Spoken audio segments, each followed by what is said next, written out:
How's it going, everybody? It's time for another episode of Music in the Minor League. This week we're joined by Chris Barnes, who, if you've been hanging around the big top, you've probably seen him holding down the bass for multiple artists in the Houston Horni Tonk Society. If you're old school, you remember him playing bass for Blackgrass Gospel. Before that, played guitar for the AM Prowlers, bass player for Johnny Hootrock, played bass with a ton of people over the years, and just a dude we were really excited to sit down and talk to, man. We've known Barnes peripherally for many years, so it was good to finally get a night to sit down with him and talk music. We know you're going to like the conversation. It covers a lot of really interesting stuff, a lot of travel, just, man, a lot of great stories in there, man. Chris really gave us a good interview, man. We really enjoyed it. It was a lot of fun. So, all right, instead of making y'all wait, let's get to the interview, man. But we got a few things to just get out of the way, our standard housekeeping. First, as always, tell your friends, let them know, spread the podcast, man, get the word out. We want people to listen. We want people to be able to check out all these bands, and it really helps if you take the time to tell your friends about it. If you enjoyed it and you told your friends about it 3 months ago, go in now, man. Say it once again. Maybe they'll notice this time. The algorithm keeps crushing everything down, so got to do all we can to get the word out. Second, you like the bands and the music we discuss, go follow them on your streaming network of choice. That really helps them get new venues. And in the case of Barnes here, man, make sure you go out Tuesday night, Houston Horni Tonk Society. They just celebrated their first anniversary. This next Tuesday, Chris Seymore and the Western Cosplay will be playing. Barnes is holding down bass on that show, so go out there next Tuesday. Support them out at the big top.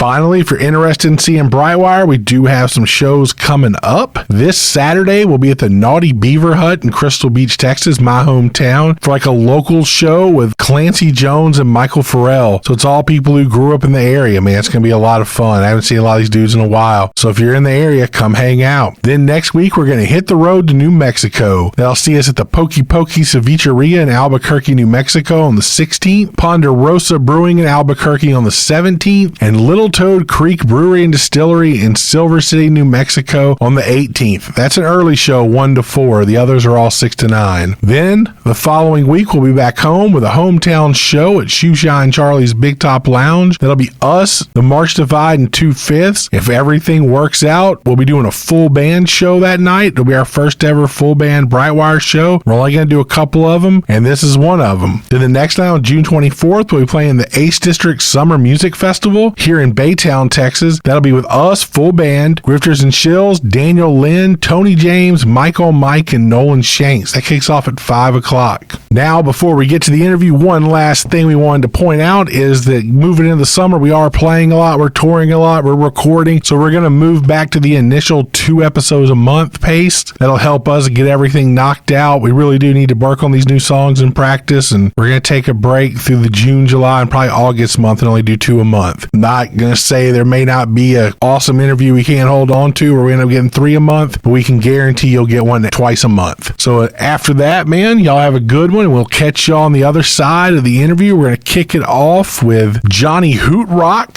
This one's called Brand New Cadillac for their Live in Norway record. Here we go.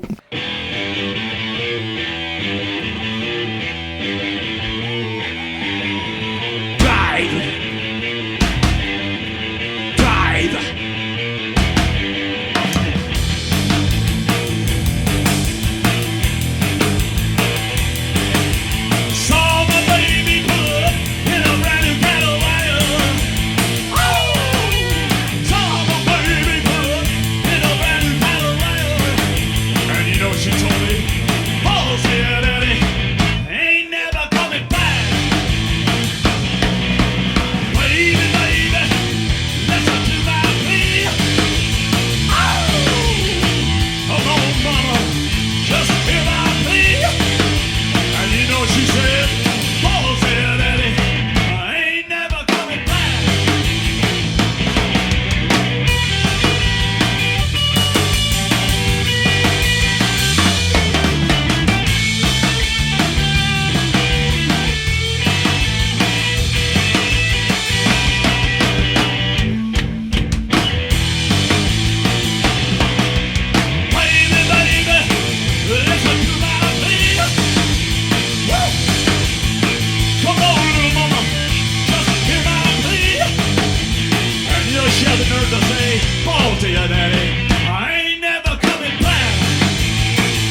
go!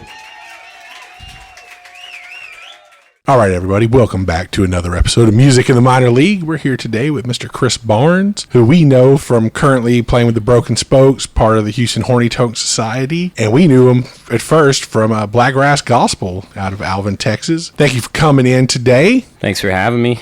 Glad to be here, man.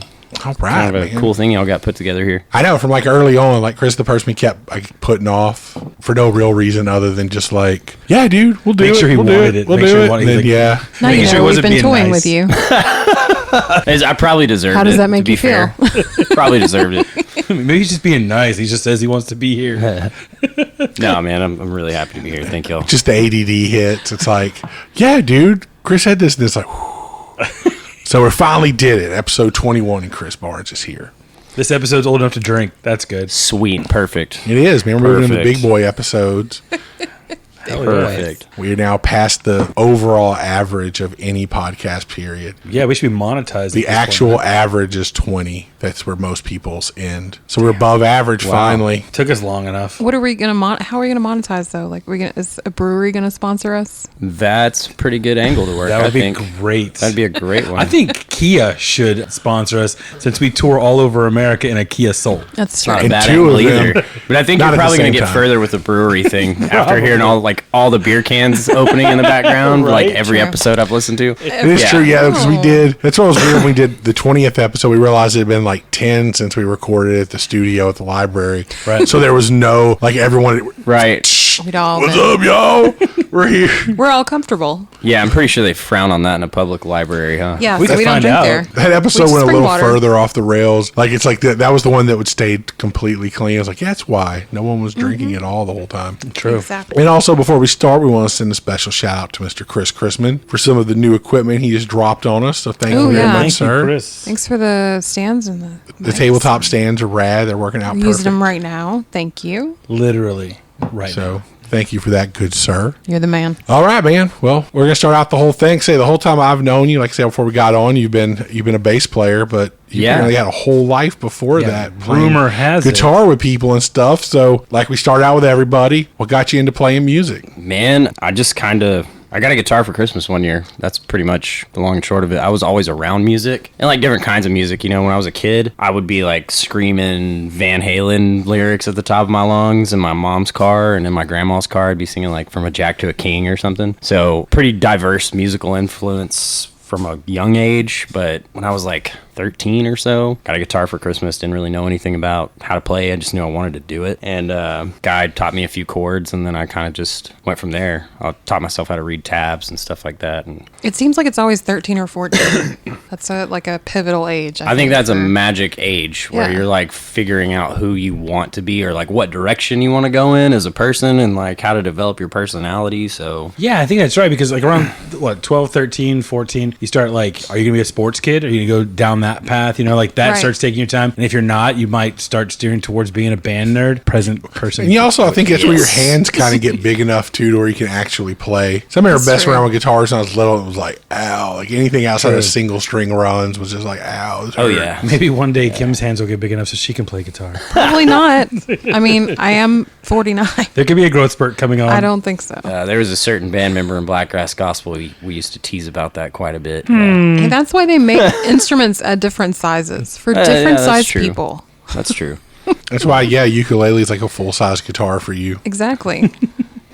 We need to get like I can a full size comfortably play a guitar ukulele. body with a ukulele neck. Yeah. So it projects more, but it's just bling, bling, bling. Super loud ukulele. We should make this happen. Man, that uke's got a lot of low end frequencies coming from it. Like, what's going? Oh, that's what it is. That could work, man.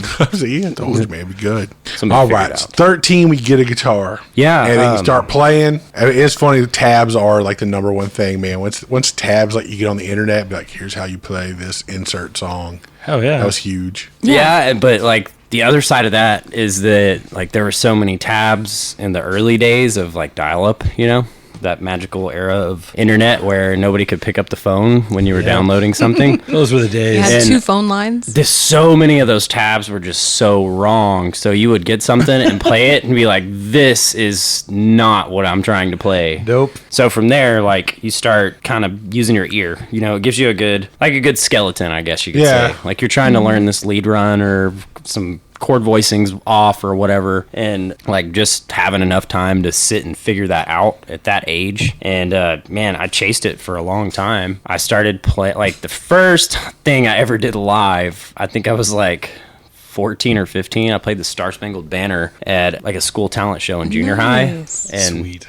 you know, Classic. you kind of get the bug after that. But Yeah. and then Did you have any friends that played? Oh yeah, Okay. yeah, tons of friends that played. And you like played with them, and you guys kind of got better. Yeah, Playing off of each bounce other? stuff off each other. Like Yeah. everybody had different influences and stuff like that. You know, I mean, I was like really into punk and metal and stuff back in the day, and I still am. I just, you know, like I'm getting old, dude. I'm getting older. It's kind of funny. Been having to come to terms with that in my older age. It's like I was like a little punk metal kid, and then I got really into punk. I'm thinking 90% of that reason was because I started playing guitar, and it was way easier to be like, oh man, here's this Dead Kennedys or Minor Threat or 30-Foot Fall song versus like, how's that Slayer riff go? Like, yeah, never mind, dude. Punk rock it is. Well, I mean, It's great. dude. I was one of those kids that was super dedicated to like I have to get really good really fast, you know. So like I started off. I think I learned like the beginning of a Nirvana song first and just play the bejesus out of it, you know, until like your fingers are almost bleeding. And then I went from that to like, okay, I'm gonna learn Master of Puppets, and it took me a while, but like I finally got that main riff down, and I was like, yes, and just from there, I went crazy, man. I was really into Pantera, so by the time I was like 18 or 19, I could play like all the Pantera hits, you know, Yeah. Cowboys from Hell and Mouth from War and all that stuff. But it's been so long since I've touched a guitar. Right. My first big boy riff I think I ever learned was 2 Minutes to Midnight. Like That going is a through that. good one, dude. Because I was just like, I liked Iron Maiden a lot. And I was like, okay, I'm ready. I'm like 17. I can do this. This is the time. And Yes. it was like, you know. I was like, I did it. Like it sounds. And then, you know, I'm sure if you played it now up against it, it'd be like, darn, darn, darn. But I do think it's really interesting that I have learned as a person who was not into punk rock when I was growing up, because I led a very sheltered life, that it seems like there's a certain springboard from punk into folk rock, like Americana.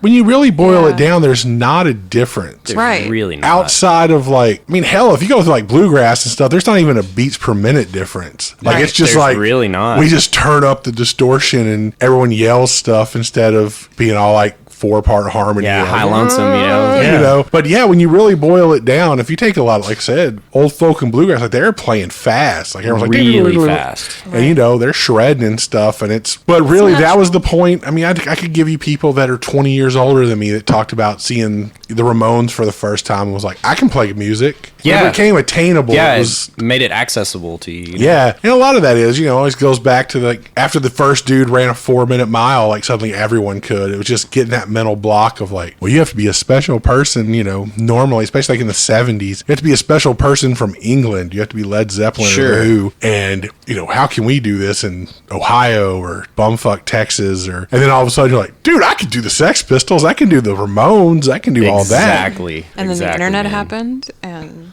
tabs. It's like once you learn the magic of the power chord, Yeah. All gravy after all that. you're good from there. And that just builds it where you start getting some sort of, again, like, you know, just doing like weird little runs on like Dead Kennedy songs where I was like, I could probably figure out 2 minutes to midnight. Like, it's just like, you know, and people start doing stuff like that. And then I just kind of retreated back after that. I didn't keep pushing my metal. But it's good, but it's just giving you that ability to go, like, I can do this. Like, someone can. Well, I think it's, and like, as you age, you realize it's more attainable the more you understand it. Oh, for sure. For sure. And then you hit your mid 20s, you're like, this is not attainable. I suck. This is out of my I realm. will not be famous. This never will happen. I started to kind of like really play out and do stuff with bands when I was, in my teen years. I just kind of was trying to figure out who to play with and how to play with other people and stuff too. Because I think that's like a crucial component of becoming a good musician because you all like there's so many different personality types in this world, as you all know, and you have the guy that like wants to be the front man but maybe isn't the best front man, and he has to figure that out on his own. So like I think 22, I just put together a punk band with some buddies from Alvin. It was called the AM Prowlers, and we had a lot of fun. We were really rowdy, got into some trouble at a few places, got kicked out of a few venues, like typical punk rock stuff. And I met a band from Houston called the Ghost Stories through them. And it was an awesome psychobilly project. And I went on tour with them as like a merch guy. And this was like, I want to say 2009, into 2009, or like August. And we did the entire West Coast. And previous to that, besides going to like Austin or whatever for the weekend, I had never like really hit the road. So it was total crash course in how to do this in a van with 6 other people and gear and merch. It was like, I think we did 15 days. We played 13 shows in 15 days. And we went from Houston like all the way up to LA and back. And after that, I just kind of ran with it. Yeah. Got addicted to it, man. It's like, it gets in your blood, I guess. It's kind of weird. If you're not a musician, you don't really understand it. I think that's where I first met you, was when you were in the Ghost Stories, because you played Pearwood Skate Rink for the roller derby. Yes. And I was your sound guy. Yes. And I remember, I guess they would just call me like, "Hey, we have a show coming up. Can you do the sound?" Yeah. So I never knew who was playing. So it was always like, okay. And they came out, and I was like, "This is cool as hell." And I was like, "All right, this is fun." And so yeah, then the next time I saw you were playing with Blackgrass, I was like, "Whoa, this dude's playing bass now? What the hell?" That's a weird story in and of itself. Like some of the details of how I acquired and came to play the upright bass may need to be changed, but nothing nefarious or crazy. Just I'll leave out some names to protect the innocent, I guess. But it was one of those deals. Like I was dating this girl, had a really good job, and kind of mentioned in passing that it was something I was interested in, because I feel like it's a dying art, especially the style that I play. You see rockabilly guys do it, but it's less and less of that, right? Yeah. Like you get out and you don't see those kind of things as much anymore. So, or we can see those bands as the same bass player in 5 of them, right? Because they're the one that does it, right? In that area code, right? That's kind of yeah. I mean, I think that's another reason that I gravitated towards that. Like as a lead guitar player and a rhythm guitar player that had a limited skill set, eventually your phone's going to stop ringing at some point in time. They're a dime a dozen. You can throw a rock and hit a lead guitar player, right? Yeah.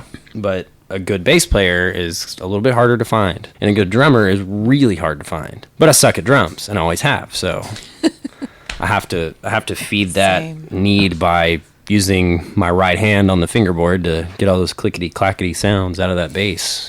That's the thing, yeah. When you can do that whole like, it's like it takes away the need even for a percussionist a lot of times. Like, yeah, it's there. A really good upright player, like if you hear like a good rockabilly trio or something like that, you won't even realize that the drummer's gone. Yeah. And it's incredible. It's a sight to behold, And those guys too, like rockabilly guys, psychobilly guys, when you see those bands, it's like a 3-piece band with a bass player and a guitar player and a drummer. Those guys are playing to their fullest capabilities at all times when they're on that stage. Like they can make 3 people sound massive, and that's a super respectable quality. So is that did you see someone do it and it got you like, oh, I want to try that? I mean, like playing in a psychobilly band for like 4 years and just seeing all these ridiculous bass players. I mean, ridiculous guitar players too. But guys that were doing stuff that like you watch their hands and you hear it, but you don't see it because it happens that fast. Yeah.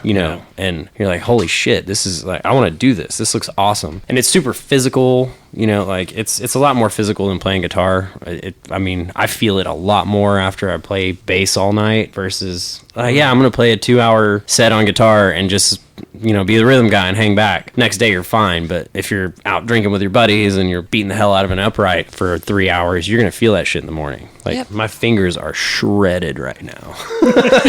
Yeah. And that was one of the things, just knowing, cause like, my son played upright bass, like in orchestra stuff. And then even though that's what he'd be like, do.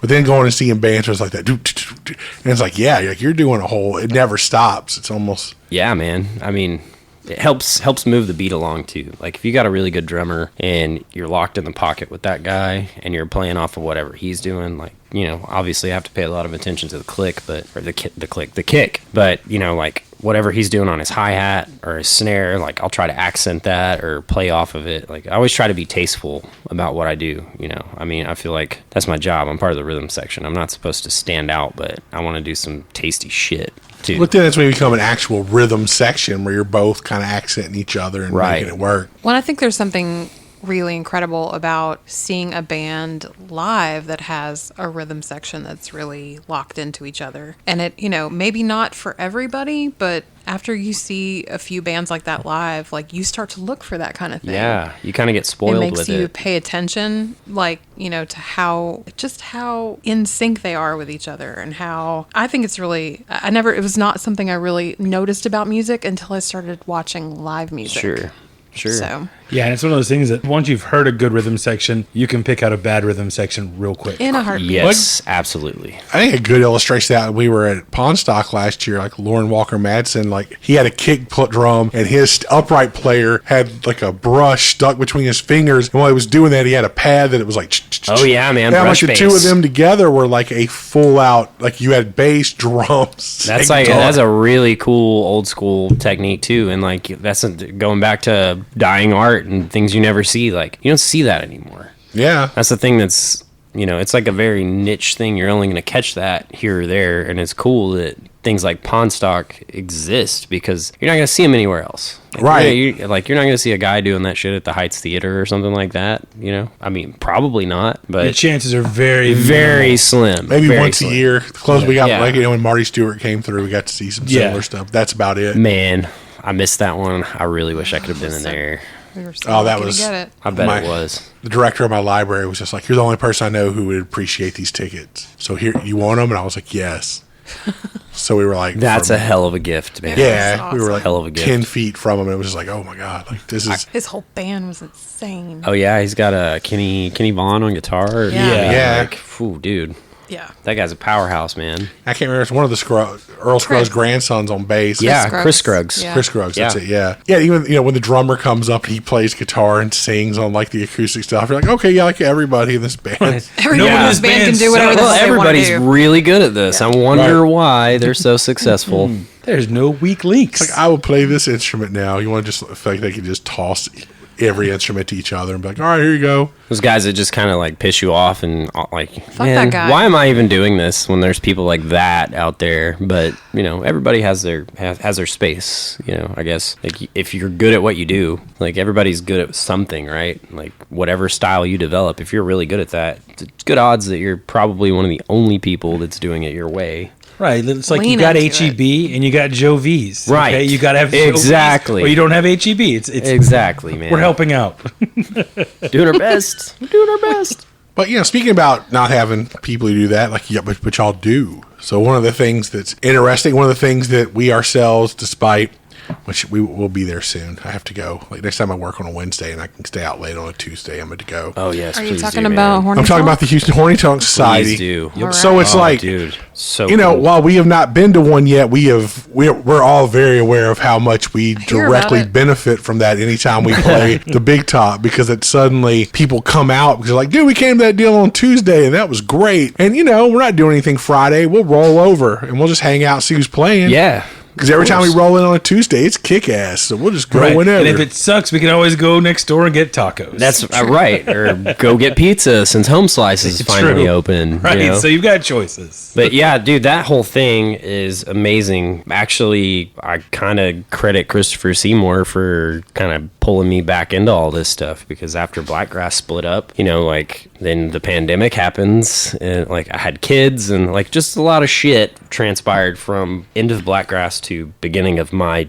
tenure with the Houston Horni Tonk Society and playing it with Christopher Seymore as the Western Cosplay, which is, you know, I've probably been doing that. Well, I have been doing that the longest since I came back to music, and it's insane, man. Like we've been doing it for a year. Like we did the 1 year anniversary thing this past weekend, and it started off, we were just hammering this thing every Tuesday. Like we were there every Tuesday, and the lineup finally worked out. I actually started off trying to play guitar for him, and I realized very quickly, you suck at country guitar licks, dude. Like Stick to what you and know. it just happened that the bass player that Christopher had picked out didn't really work out. Like he just, phenomenal bass player, just that wasn't his thing, wasn't really in his wheelhouse. And I was like, my time to shine, So Put me in, coach. I'm ready. yeah, exactly. Put me in, coach. And dude, it's grown and grown and grown from there. I mean, now we're bringing in people from out of town, and Awesome. Yeah, y'all pulled in like some pretty killer people. yeah, we've had the Golden Roses up there.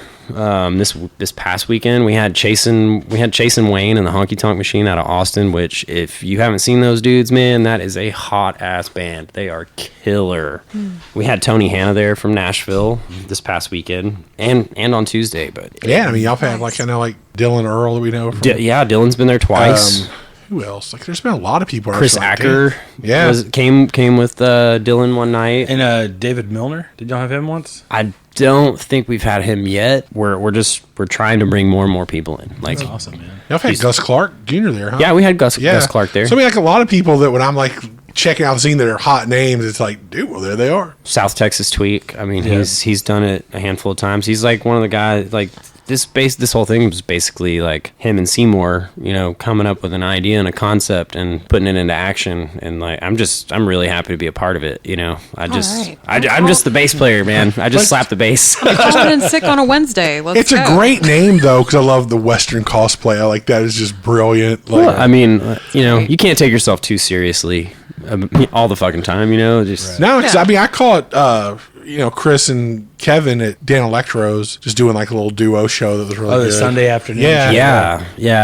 I missed garden party. I missed that one. I was sick. It was Easter Sunday, and dude, that thing turned out to be really cool, and it ended. But I think there's talks of like coming back and doing like another month-long residency there. Nice. Yeah, because I thought wasn't Dan Electro's going to have a Horny Tonk night coming up? Man, I'm not too sure. I think that might become a thing, but I can't really tell you. Yeah, I heard. I thought I saw it come through on my feed, and I was like, that would be great, because both venues have different sides of town, kind of thing, and like we will know when all the details are worked out. Like there's not a when you get the email. Yeah, pretty much. Like, all right, boys, time to go. Like we're doing this now, but Sound check at 6. downbeats at 7, guys. Let's do this. But yeah, it's really cool, man, and it's allowed a lot of musicians to network. And I think first hearing about all of it, that was kind of the idea. It was a thing for everybody to have a place to go and meet new musicians or reconnect with musicians that you've known in the past, and it's brought some really cool people out there. I mean, we've had nights where we get people to guest spot as musicians with us. Like we had Johnny Falstaff's our pretty much a resident guitar player now. Yeah, and Falstaff's a killer. it's friggin' cool to be playing with that dude, man. Another guy from Alvin, like. So. Well, I think it's good that you guys are kind of filling that void left by the Firehouse Saloon going away. Yeah, that's where all those cats used to hang out, and also was it Blanco's, like all those places. Yeah, you lost all that, really great honky tonk type places, and now you have a place, and at least Houston needs that. Oh, of course. You can't have like one of the world's biggest rodeos and not have good honky tonks in your town. Right, like, man, it doesn't track right. And plus, Midtown's one of those places where there's a concentration of people that don't go very far. Sure. Right. So like you get in the middle of that, it's like, okay, these people are going to walk down, hop on the train, or do whatever and be right there. Right. So it's a good place to kind of build something like that and say like, hey, we're out in this suburb and let's try to do this, where it's like, yeah. Well, then you also have the people who are staying downtown because they're in town for some kind of work thing. Like we run into people all the time when we're out and about downtown where like people are just, they walked in because they're in town for the weekend. We've had people stroll in there on Tuesdays. Like we've had people from Ireland come in, and very cool. We had a guy that was from Armenia in there the other night, and I mean, just You're people close from by, other they walk states, over. and I think Big Top too. Like the way that entrance is set up, like you have those glass windows so you can kind of see what's going on the stage. That whole place is like a fever dream. But you can hear it too, and it sounds pretty damn good on the front porch. So the door guy doesn't hate being there on Tuesday nights because he's listening to decent music. It's well, awesome. That's the thing too. Is like one of the things like with places like Shoeshine, like you have to play to the room. You don't have to bring in a giant rig. Like you can bring small combos and be perfect in that room. And I think especially a place like Shoeshine's, man, you can draw people in. Like, but you can't be just blaring because if you walk in that door and it's blaring, you're walking right back out because it gets so loud. Oh, of course. But yeah, if you get it dialed in, that room is a great room. Well, and the symbiotic relationship with the bartender and the band too, right? Like, Yeah. as long as that bartender can hear people's orders, then everything's good. Exactly. Because if she can't, then people aren't getting their drinks fast enough, and you're not gonna have a crowd at all, dude. Well, that's like we thought of that said last before. time when we were talking about, the last people we want to piss off at a venue is the bar staff. Oh, yeah. Right. The people that have to be there. Yes. Tip those people out. But it's also like you don't want to be obnoxious. You don't want to be playing too loud, all these things. Sure. Because they got to make their living. Yeah. That's also how you set up especially if you're doing like a Tuesday residency there, you want the staff to like what you're doing. Yes. Yeah. And you want to Of make course, their right? job easier for them. Exactly. So then it's like, cool, man, we're all working together to get, Yeah. you're going to directly give me more tips. Right. You're going to pull people in, and it's like, we're going to help make sure those people come in and they're taken care of. Well, like the bartender at Saxon Pub when we played there. She, you tried to tip her out. She goes, "No, we're both working together tonight." And I was like, it doesn't matter. You brought me beers on stage. You're gonna Yeah, tip. man. Like, I don't know if that's just like a thing with musicians, that underlying guilt of like, all right, I got to tip something. Right. I don't know. Oh yeah, I was I'm my the same deal way, with her. man. When she tried to say no, I was like, "Look, man, like my mom ran a kitchen and shit like that. Like I grew up in hospitality. No, like you brought me beers while I didn't have to walk off stage once. Dude, my mom was a bartender for like 27 years. So, yeah, in some so- rough ass places. So, like, yeah, especially me. Like, you earned this. Right. Don't argue with me. Like, You can take it from a stick it inside something. You'll I'm find gonna hide later. it somewhere, and you'll find it later. Exactly. Right? Exactly. Yeah. Yeah. That's my deal. I always make it. It's not a lot, but if whatever we make off a show, especially on tips and stuff, my standard practice 10% goes to bar staff. Yeah. Yeah, and that's a wonderful practice to have, man. Like, you got to build a good rapport with those people, just as you have to build a good rapport with promoters and venues, and it's like that. It's a unit, man. Like, Yeah, because takes also everybody to make it work. I know we're both getting tips, but we also normally, are proud at this point in our life, fixing the tie. Like we're actually getting guarantees most of the time, and they're That's getting a $2.15 good an hour. feeling, isn't it? Right. So it's like you're getting $2.15 an hour. So I want to make sure you get here's your take home money. Like, at the end of the day, we're both in the service industry. Yeah. As a Right. musician and bartender or a server or whatever the case may be. Excuse me. We're all in the service industry, right? We're just providing a different service than they are. That's what's been cool about this. Like, it's been a weird byproduct of this podcast. We've been doing a lot of well, here's the way we handle things. Everyone's been coming and talking about stuff they do behind the scenes. Yeah. So it's kind of cool if you're like an upcoming musician, be like, oh, that's something I should do. Okay, I should Oh, that's treat how that people. works. So I should show up on time and be prepared and don't play really loud when the guy's doing the sound check. Right, I should Got treat it. the venue Yeah. like shit. And it's not the coolest thing when I got to 200-watt sun amps and run them at 10. That's probably Right. not Right. the best thing to do for the venue. Not everybody Lesson wants to one. leave with a concussion or tinnitus. Let's have a nice, relaxed evening in here. So what you're saying is I shouldn't be wailing a solo while the sound guy's trying to mic my amp. I'm not saying you shouldn't, but I'm suggesting that you probably should not. Suggestion. Yeah, You're getting gonna reverb all take night. my advice and do as you please. But it's not something I would do. You're getting delay echo all night long on everything you play. Right, yeah. In the monitors too. So we start going can I have more? If you are that guy, there's a really good chance that later on in the night, when you're like, "Hey, can I get some more vocal in my monitor?" He's gonna be like, and not touch the dials at all, not do shit for you. Just look busy. Yeah, you got it, dude. Yeah, You've got enough. Right. yeah. Oh, sorry, sir. Oh man. All right. So we went to the past. We went to the thing. Let's go back to the middle. The middle. Yeah, The good stuff. the good stuff, right? The gooey center. Well, man, for y'all, again, coming out of Alvin, Yeah.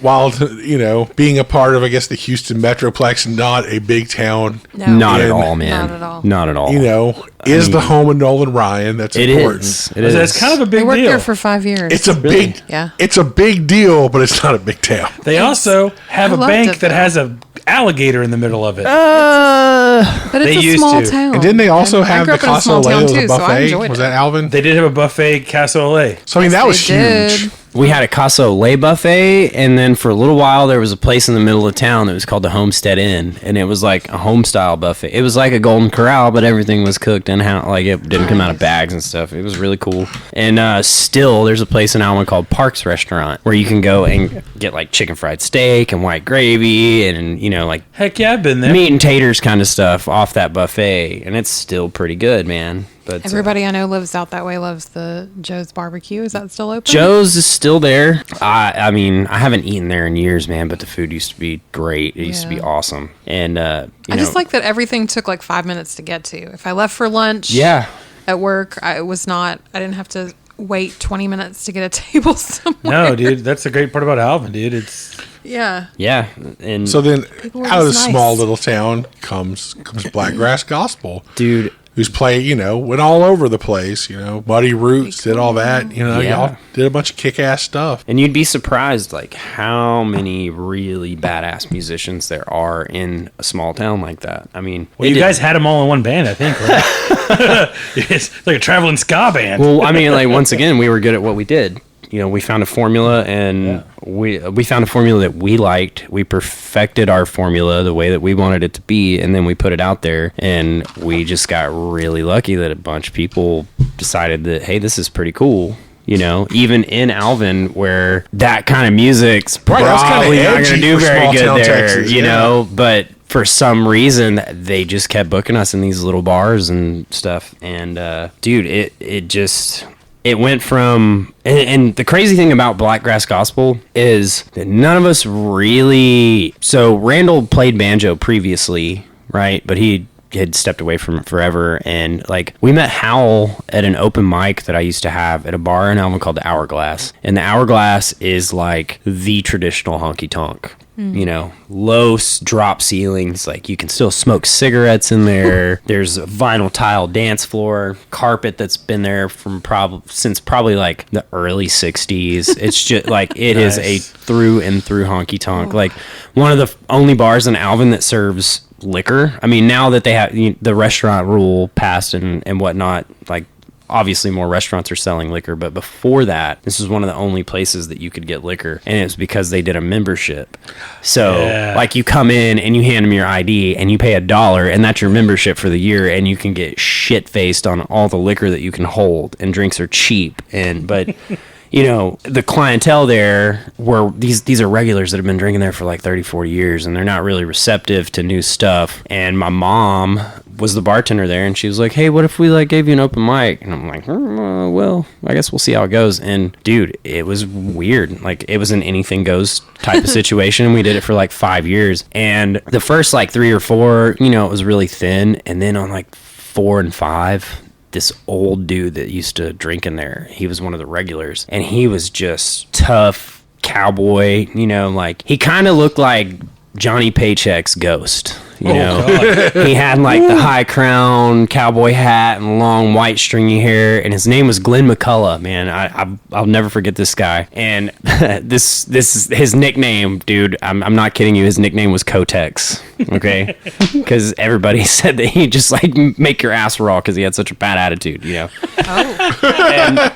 And he was dyed in the wool, like. There's only 2 types of music, boa, country, western, and like we're playing like funk tunes and shit and just a bunch of weird stuff. And he becomes a regular at this open mic, just this pissed off cowboy, man, that same scowl on his face. But every now and then, like you'd get a half-ass smile out of him, like, all right, this is kind of cool. And that's how Blackgrass was conceived. We had dude, there's so many lineup changes, and the history of that band is kind of crazy. But in a nutshell, that's where it all started. I got an upright bass, and I was kind of figuring out how to play it, and Randall got back on the banjo and was like slowly coming back to it. And then we meet Hal, and he starts bringing his guitar, and then dude, we got lucky enough that we finally cemented the lineup, and it was Randall on banjo, Hal on guitar, myself on upright, and then another kid that I met. Like, and when I say kid, he was the youngest one in the band. He was like 19 when he joined the band. I met him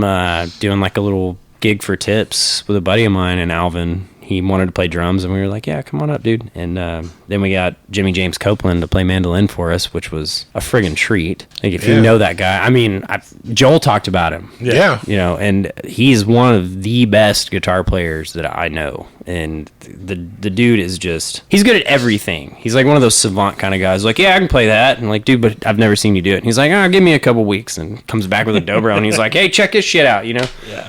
Dude, I hate you. Fuck that guy. Yeah, I hate you, man. That's what Sam and I always say when we think somebody's really good and they have way too much talent for their tiny little body. Fuck that guy. Yeah, like, It's not fair. no, it's like, just there's so whines. much shit that I want to do. I'm the type of person that gets really bored. Like, I want to play this instrument. I want to play this instrument. I want to play this instrument. And after playing upright bass or getting my hands on one and kind of figuring it out, I kind of developed this attitude of like, well, if I can just get my hands on it, I'll be good at it. That is not the case. I promise you that is not the case. You Not mean all it just things doesn't magically translate. happen? Yeah, it doesn't just happen. Well, that's some crap. There's this thing called work apparently, and like you have to commit Sounds- to it, and Sounds hard. yeah. Play for hours. Yeah. Yeah, that's when, just with my son trying to learn all that stuff with upright, it was just a while. So we had some friends who had a band that, I think we played with y'all with the Gallows Bound. Yeah. They were like, hey, man, we come through. A couple of times, Jump man. up on stage with us and do this song with Ian. It was like, so he's just like, dude. I'm like, that's not how it goes. Listen to the recording. And he was like, oh, man. Oh man. So He it was worked. like, for He like, worked, though. like for a month.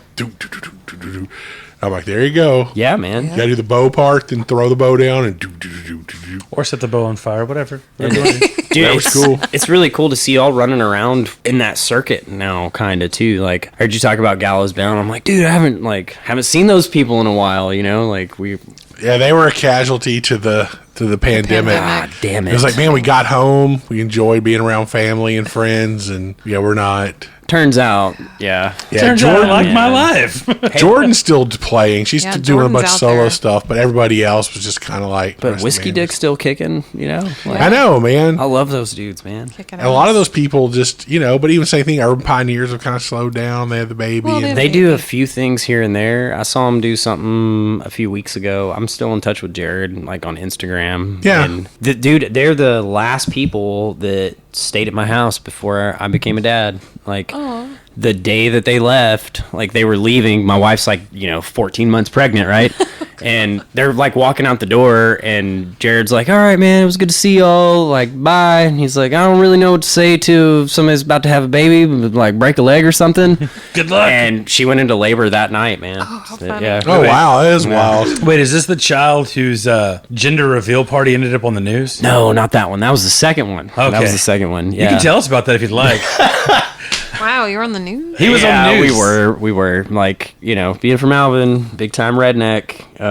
My wife was like, well, what are we gonna do for the gender reveal? And I was like, let's blow something up. And so we left it up to my uncle, and he went and got like 2 pounds of tannerite and a bunch of blue powder, and went out to the family property out in Alvin. There's like 40 acres out there, and he set up the target, and I shot it with a 243, and it went off, and we were like, yeah, everybody's laughing and stuff. To us, it wasn't that loud. I don't know if it's just because, it's triggered by pressure and velocity of the round. So the explosion goes out, right? It doesn't come back towards you. Or at least it's not supposed to. And we're all eating cupcakes and having a good time. And then like 3 Brazoria County Sheriff cars roll into the driveway. I'm like, what's going on here? We're having cupcakes. Here's the thing. The first officer to step out of the car, it was a lady deputy, and she steps out, and I'm not kidding you, before her second foot hits the ground, she's like, was that tannerite? And my aunt was like, yeah, we're having a boy. And dude, she had made like 2 steps up the driveway. She goes, congratulations, and turns around and jumps in her car, and they all just take off, man.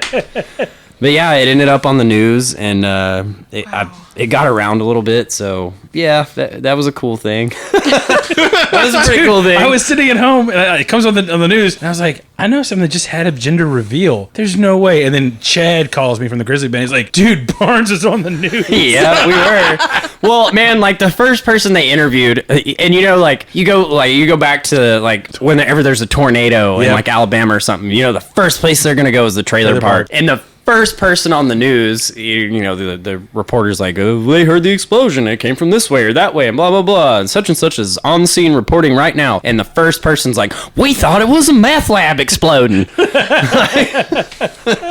that's what happens around here. Because that's what goes down in Alvin, huh? Pretty much. Yeah. So good, Oh, dude. yeah, that was great. Oh my goodness. Well, You know, we got to be on the news. Yeah. That's right. We blew it up. Just like we blow up clubs in my band. Blackgrass Gospel. Shameless self-promotion here, yeah. Man, I should have worked that angle. You shouldn't should have, I? man. Well, they didn't even talk to us. They talked to my aunt where it happened, and Should have given her a Blackgrass Gospel t-shirt. My nephew's in this band, Blackgrass Gospel. yeah, And we had them always mention the band. you should Mom. check them out on Spotify. Like, yeah. Oh man. You know, I'm the worst. Anytime we've done interviews with anybody, it's always like, how many names can I drop of friends' bands? So we're doing this band. And then 9 times out of 10, they go in and edit out like half of them. It's like, damn. Yeah, I tried. Man, I I tried. try to do that too. Like, I try to pass on as much as I can about, you know, like, oh yeah, well, this is going on here Saturday night, and you should go check these people out, or like, just give them a listen and whatnot. And you know, like half of that goes in one ear and out the other. Oh, But yeah. right. for what sticks, like, it's worth it to put your friends out there and like try. Like, you know, you don't want to be the guy that steers every conversation in that way. Like, oh yeah, your kid is in band. Well, I'm in a band too. You know, like. I see you like gospel music. I have a band that has gospel So music. happens I was in a band that had gospel in the name. Right. And we're playing this Tuesday.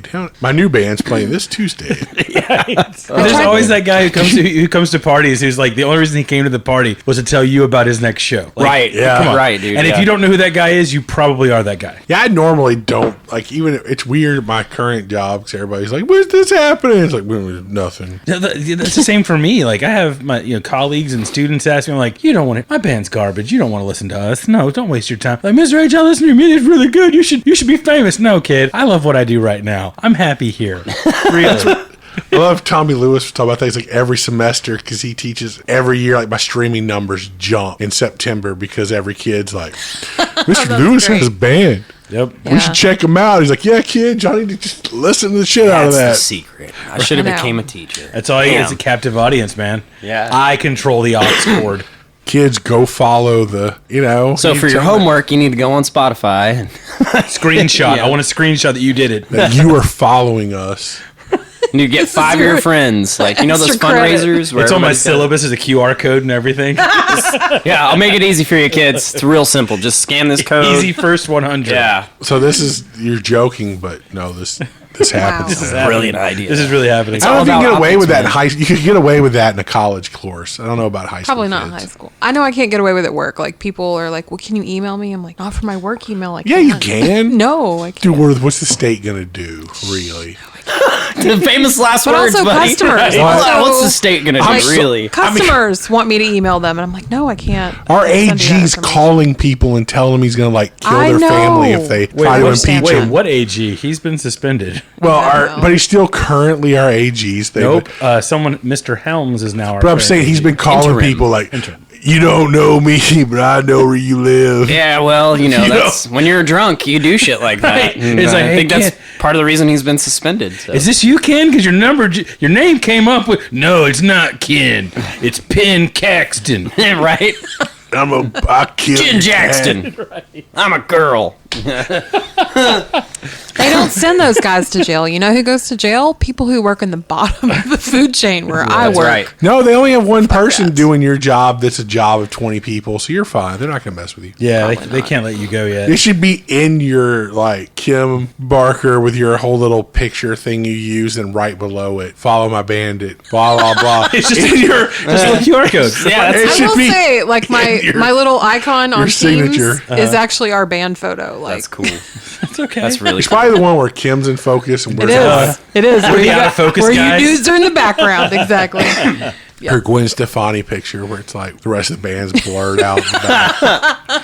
All right, good. So we're at the Gwen Stefani evolution at this point. That's good. At least we're still in the band. Right. Once she gets to the Taylor Swift full-on evolution, we're done. What's the deal with Taylor Swift coming up in the like so much, man? It's like an Easter egg that I try to put in every I know. episode. We're fixing to start editing it out. Like what's with the Tay love, man?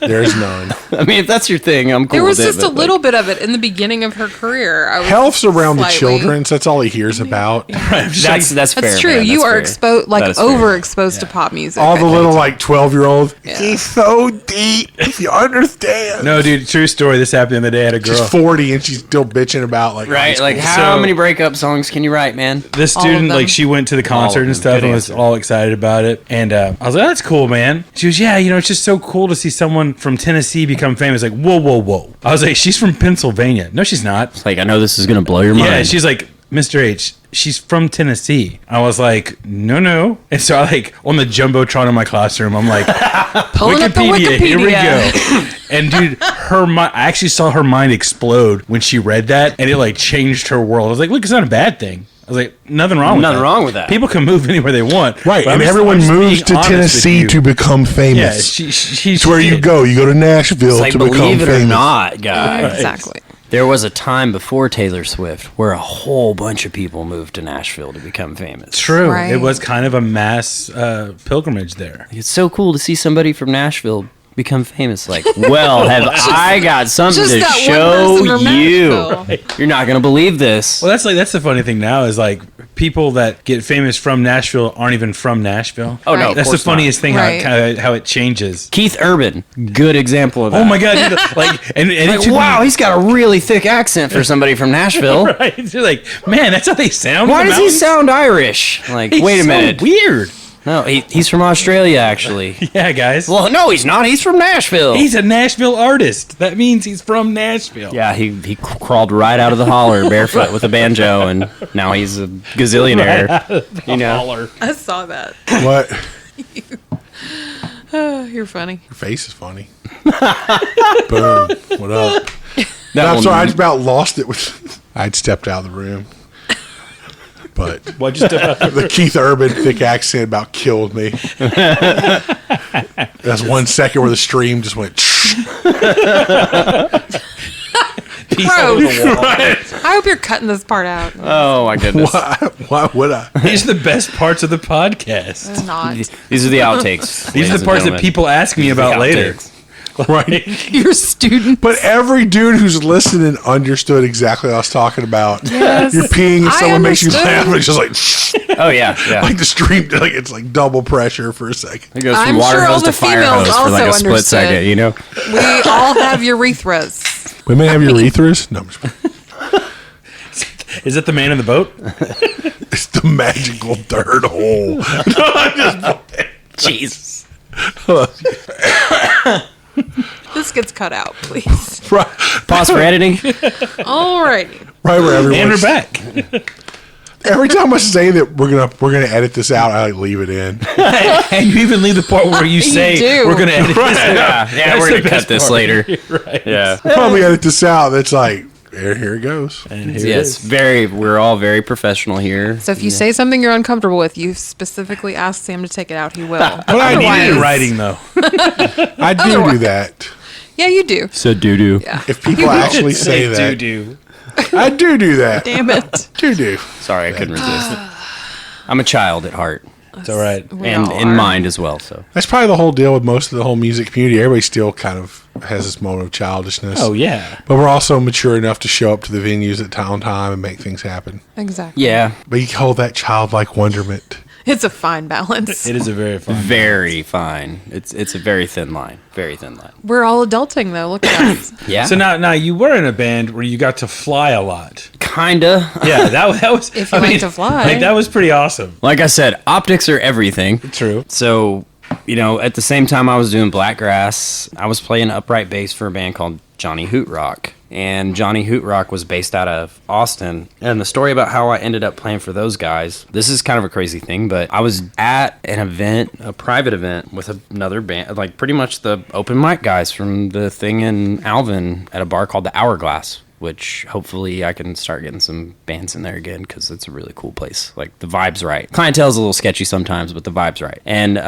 yeah, we got invited to play this Booze Fighters event, which if you don't know who the Booze Fighters are, it's a motorcycle club, like The oldest motorcycle club in America. absolutely. And they're not a 1% club, but they're really cool. They like to hang out and have a good time. And they booked us, and we went out, and Johnny Hootrock showed up, and their bass player couldn't make it. And I just so happened to have an upright bass with me, and it was, you know, I'm still kind of in the beginning stages of learning how to play. And the dude that was singing for this band I'm in, he's like, hey, I went and talked to those guys. You're going to play upright bass for them. And I was like, What the fuck? what? And he was like, yeah, they said it's cool. And I'm like, I didn't ask, man. And, you know, a little time goes by, and I'm thinking, all right, I can squeeze out of this. And then the drummer walks up, and he's like, you're going to play upright bass for us, right? And I was like, sure. And then... Dude, it's like a minute until they're supposed to go on stage, and he's like, get your shit on the stage right now, dude. You're doing this. And I'm like, fuck.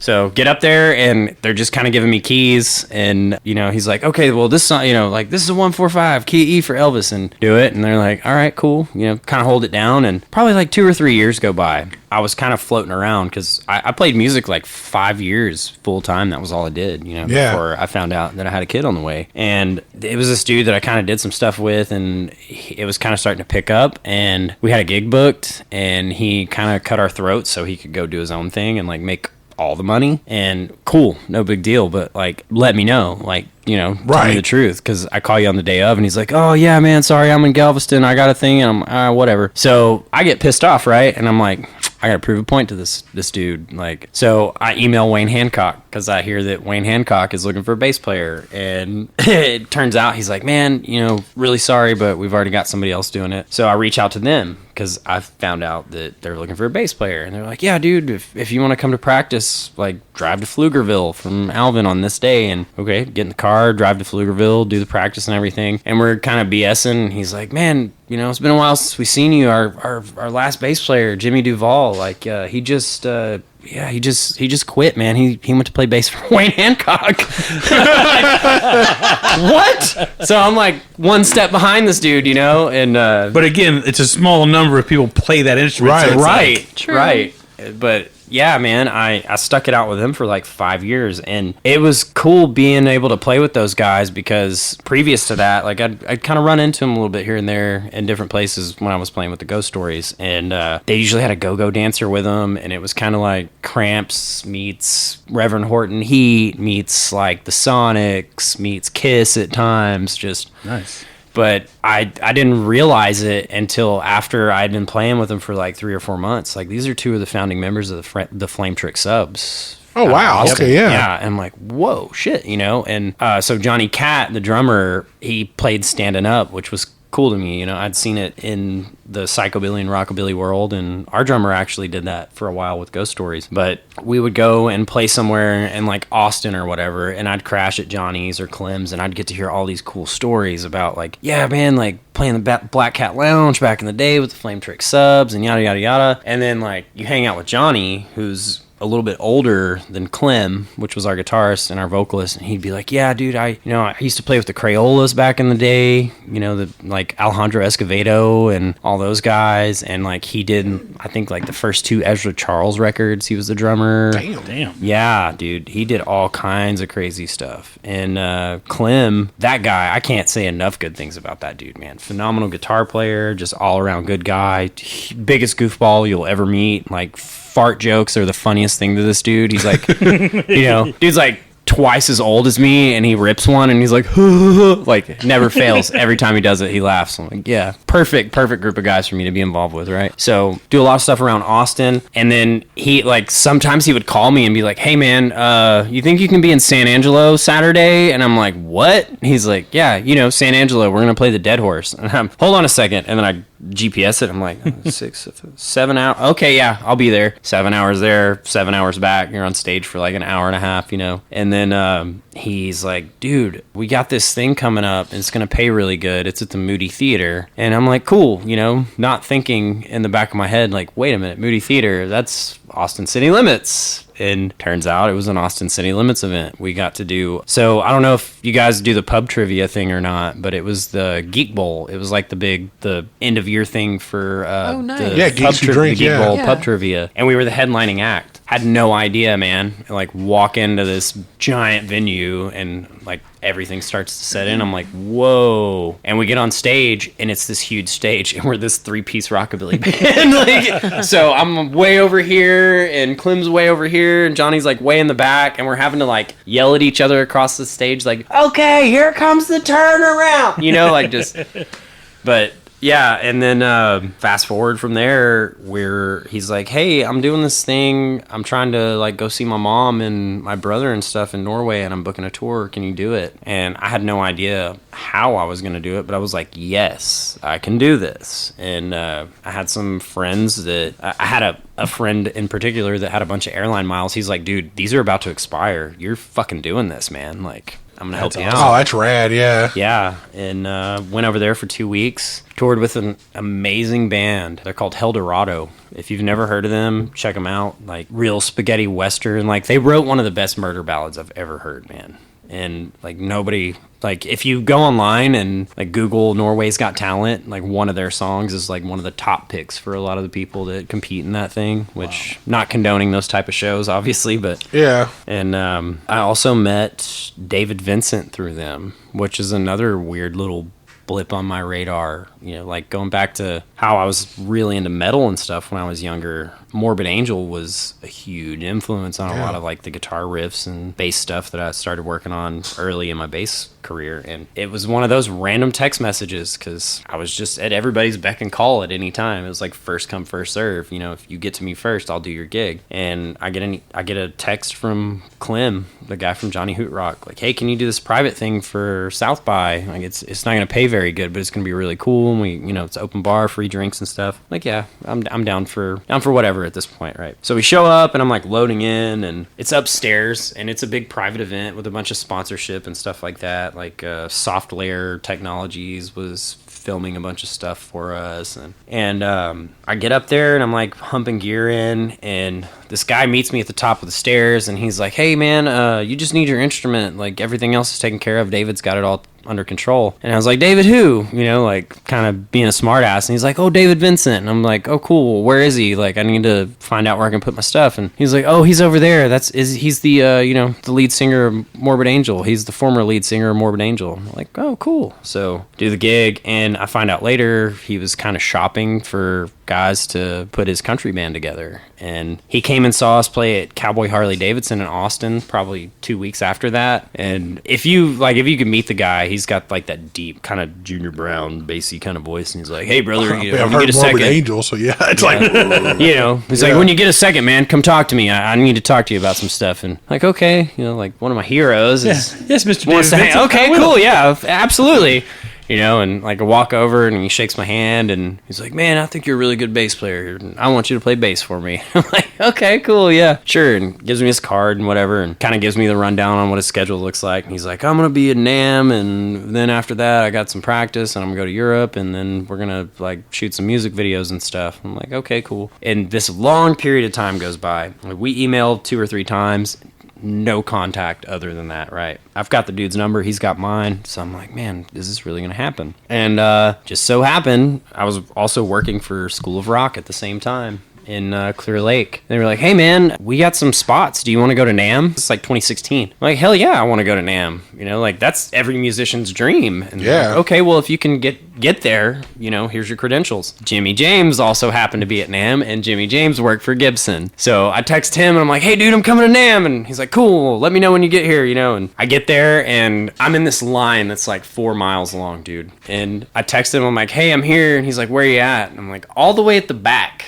And I look, and about 5 minutes later, I see him and like 3 dudes, like security looking guys. And he walks to the back of the line and he hands me a VIP Gibson laminate. And I just like laugh and start walking past all these people, and they're all, oh, you know, like the harumph in unison. right. Studio 54 type access. And dude, it's probably been like a year and a half since we've talked, you know, and I get in there and I'm hanging out at the Dean booth. I run into Doyle from the Misfits and like shake his hand and we talk for a little bit. And I walk out and there's David and he's like, "You ready?" What? He's like, "That music video, we're doing it on this day." And he like gives me the like, "Show up to this place on this day and it's gonna be about a month." And same deal. We don't talk for a while. I'm like, all right, fuck it. Got all my stuff in the car, and I show up, dude. And when I get there, there's guys loading cameras in and stuff. Guess we're shooting a music video.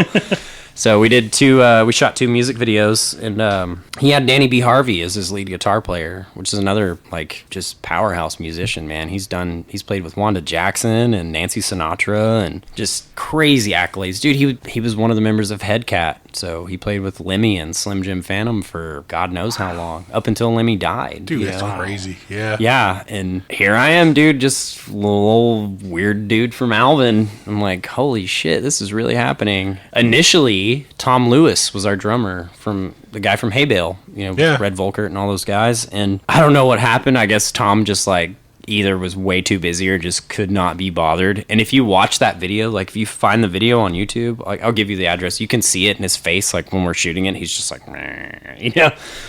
But Tom quit, and David was like, "Hey man, you know any drummers?" And I'm like, yeah, actually. And the first person that came to mind was my buddy Matt Reed. And I've known Matt forever, man. He was like one of the guys I used to jam with in high school. And Matt played drums for Blood of an Outlaw, which is, you know, Clear Lake, big time metal guy. But his dad is a pretty accomplished honky tonk player, Western swing player. His grandfather was a phenomenal pedal steel player as well. And I don't think Matt really talked about it much, but him and his dad were part of Tony Booth's band for like 20 years, man. And Tony Booth wrote some hits like The Keys in the Mailbox and stuff like that. So I called Matt and or I texted him and asked him if he was free to do some country stuff, and he was like, "Yeah, man, who's it with?" And I was like, it's the guy from Morbid Angel." He's like, "What?"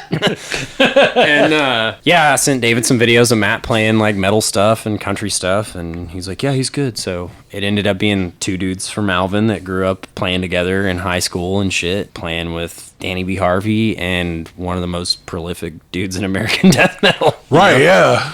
But it became a casualty of the pandemic too. I mean, David does a lot of, obviously he's still active in the metal community, so I think it kind of had to get put on hold once everything broke loose with the pandemic, because he had so much stuff lined up, like his new band Ultimus, which is insane. It's a metal supergroup for all intents and purposes. It's him, it's Flo Mornier from Cryptopsy on drums, and it's Rooney Erickson from Mayhem on guitar. Oh, wow. And they had all this stuff lined up, and it just went away. So if that's your bread and butter, man, you got to chase it. Damn. Yeah, no kidding. But dude's he's an awesome person, fun to be around, fun to hang out with, excellent conversationalist. Danny is as well. Dude can drink with the best of them.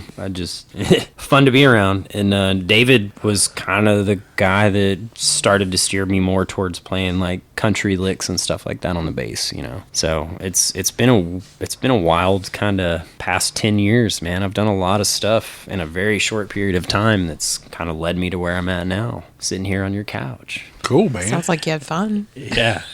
Tons of fun, man. Tons of fun. But I mean, I think where I'm at now, I'm playing with some of the best musicians that I've ever played with, and it's a treat. Like being able to play with the Spokes, dude. That's like, holy shit. You get up there and Gus is like putting his monitors in his ears, and you look down and he's like, you know, he has a click track on his phone, and I'm like, hell yeah, man, we're about to do this. And Josh Artel, actually. Say it right. Yeah, it's Italian, damn it, dude. Like he plays piano. Like he'll play a wicked piano line on one song, and then he picks up the guitar and just shreds guitar and then goes back to piano. Andy's singing background vocals, or harmony vocals, not even background vocals, like, because, you know, it's not a punk band. That was Kim's fuck that guy moment when she heard the harmony. He is so good, dude. He is so fucking good at everything he puts his hands on. He's just like, yeah, I can play a little bit of lap steel and this, that, and then like you actually hear him play stuff on the lap steel, and you're like, what the fuck, dude. It's not just a little thin stuff on the lap steel. One thing you said real quick I have to go back to, because I was early in my relationship with Kim and singing. I explained to her that where you said background vocals, he goes, well, Harmony, it's not a punk band. And I was like, yeah, it's like I grew up gang vocals. Yes. And it was like, and Kim was like, what is no, that? you sing this. I'm like, no, it's where like all 4 dudes in the band sing the same exact thing, but we're all off key enough that it just makes this nice wall of sound. All those little frequencies just kind of rub together and it all hits you in the face. Yeah. Where you were like harmonies, I was like, yeah, so that's how I explained it. Yeah, well, dude, with Blackgrass, people used to say that all the time. Like, man, your harmony vocals sound great. And I'm like, dude, what harmonies? Like, there are no harmonies in this band. Everybody just screams as loud as we can, you know? The one dude's a perfect third off key when he sings. Right. It's like just off key in the right spot, man. It's jazz now, guys. Yeah, that was like the fun thing with the Grizzly band. Like, they always did like gang vocals, and then my goofy butt comes in from the country side of things, and I'm like, well, you can do like harmonies. And Chad's like, I don't do that. I was like, no, you don't have to do that. I can do that. And so that's when all of a sudden it was like, oh, we can do this. Yeah. I always thought he was such a good vocalist, though, man. Like, he is. I've heard him like trash himself so much. I'm like, oh, dude, him and I. You're a phenomenal musician, dude. You're a good songwriter. You're a really good vocalist. Like, shut up, dude, man. Like, be good, damn it. Well, it was funny. Just be good. The other night we were at a show and he showed up and came out and hung out for a while, and it was good to get to catch up with him. But it was funny because I didn't know this, but he'd got together with some guys to play some punk rock, right? And he was telling me, he might be pissed I'm telling this story, but it's okay. But anyway, he was, he's like had this idea, so he goes to meet these guys to practice, and he starts playing this thing, and he was like, I'm gonna play punk rock, I'll go back to my roots kind of thing. And they're like, all right, so now can we do it like Grizzly? And he's like, what? No. He's like, I came here to do something totally different. And he was like, he said he made about 2.5 practices before he's like, I can't do this anymore.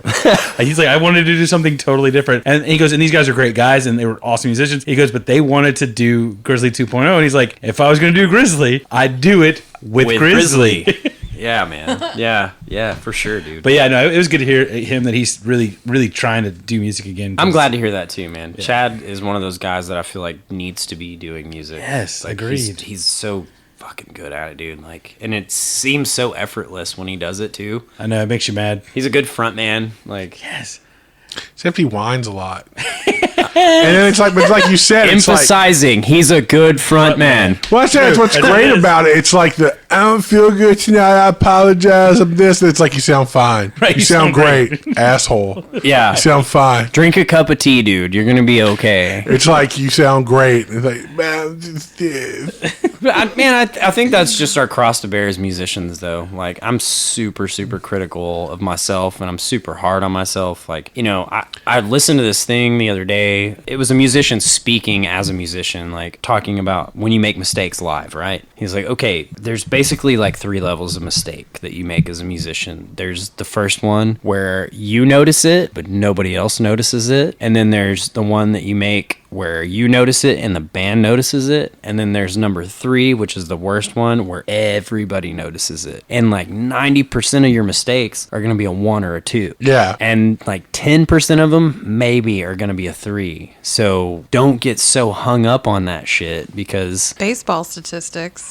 Well, it's doing really well. Yeah. Yeah, it's even back when I worked like press photography when I was younger as a dude who played in bands and stuff. You would be able to tell when people made mistakes. Like you can go see like seriously anyone listening, you can go see like the Foo Fighters, man, or U2 or something. Yeah, and you'll notice if you pay attention really hard in the set, there'll be a point one member of the band whips his head around and looks at another dude in the band, and you're like, okay, I didn't hear that, but he just hit a wrong note. Well, they all have monitors. Yeah, and stuff, and I'm like, so they're aware of it, but in this place, it sounded fine in the context of the song, but it usually they look at each other and kind of laugh. You play it off, but it's just funny that it's like, oh, we hit something weird there. If you were playing for Chuck Berry, you'd be losing money because exactly. He took money every time you missed. Yeah, it was like $20 for every mistake or something. He taxed you for it. Yeah, well, that was the dude I always loved, saxophone player that had played with James Brown, and then he got picked up by Parliament.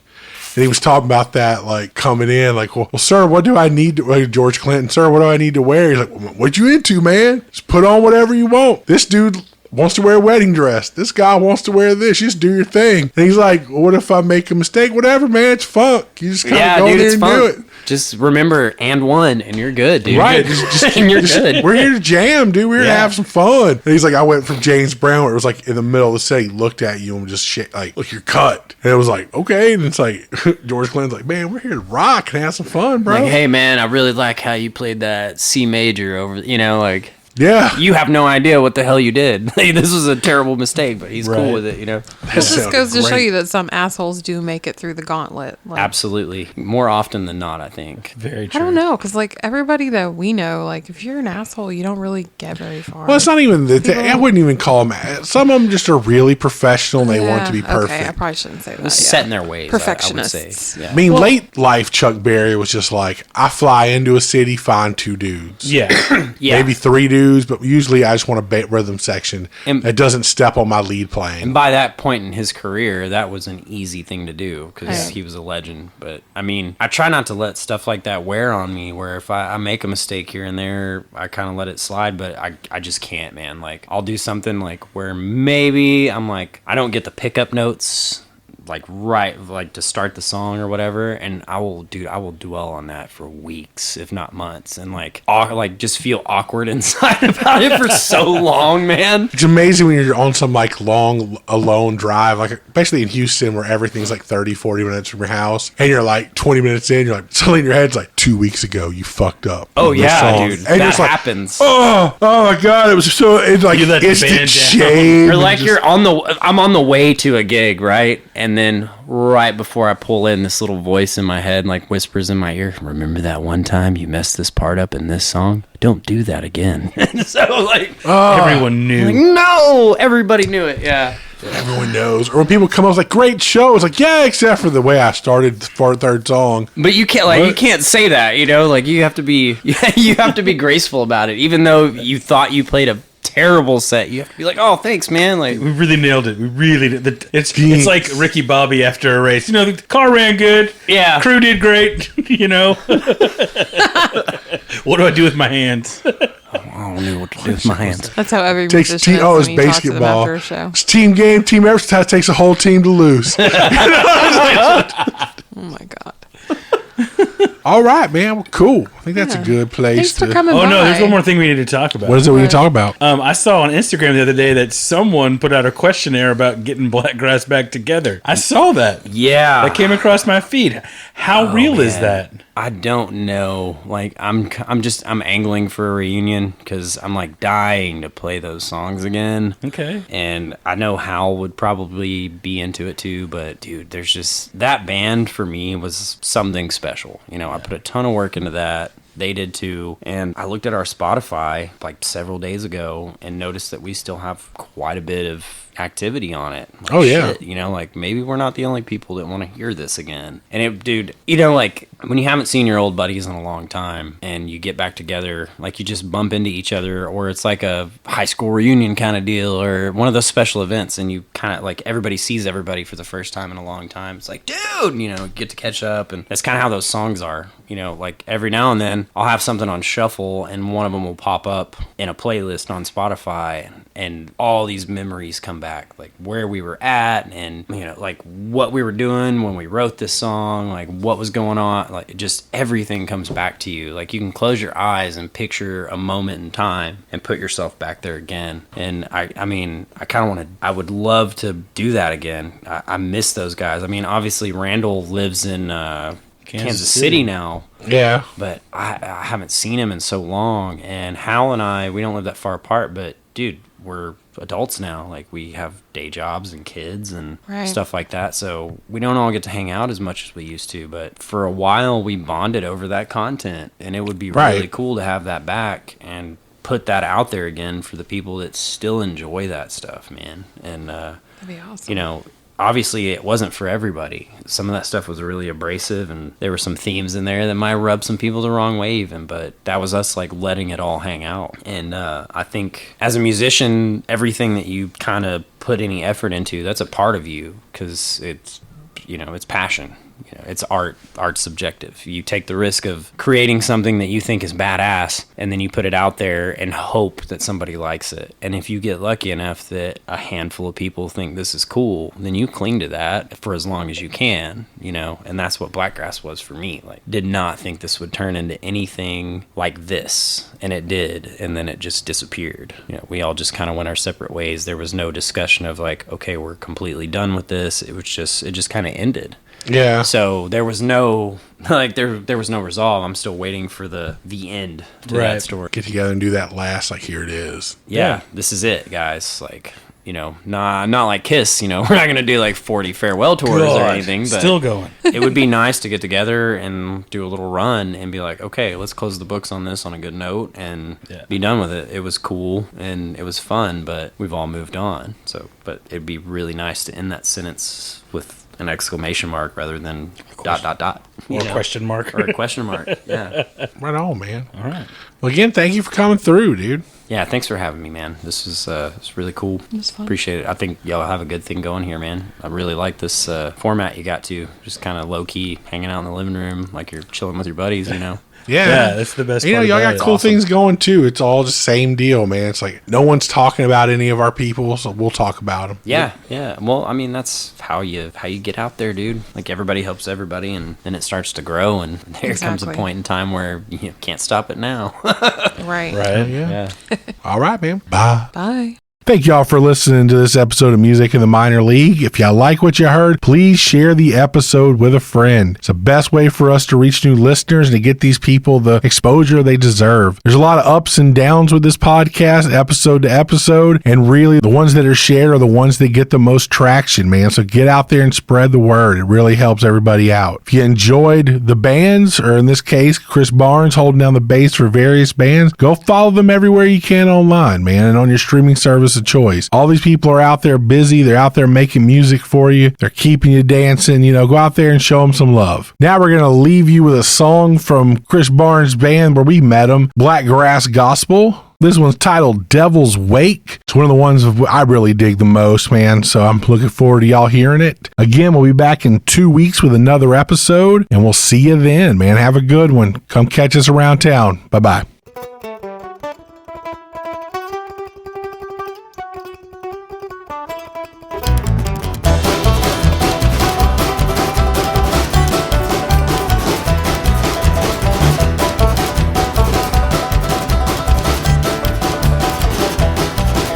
Well, I woke up in a lost words, no drugs, booze, calm my nerve. All anyone can offer me is a smile.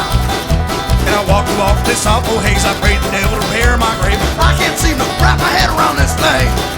Sure will it throw the book at me, tell me I should live or breathe. Well, hey, what the fuck do you know? Who danced the devil's wake? Who hung the church, consumed by hate? Hey, what the fuck do you know? And that old rugged cross will bear your shame. Hell, I would rather drink in the devil's way. And that old rugged cross will bear my name. Hell, I would rather drink in the devil's way. Hey!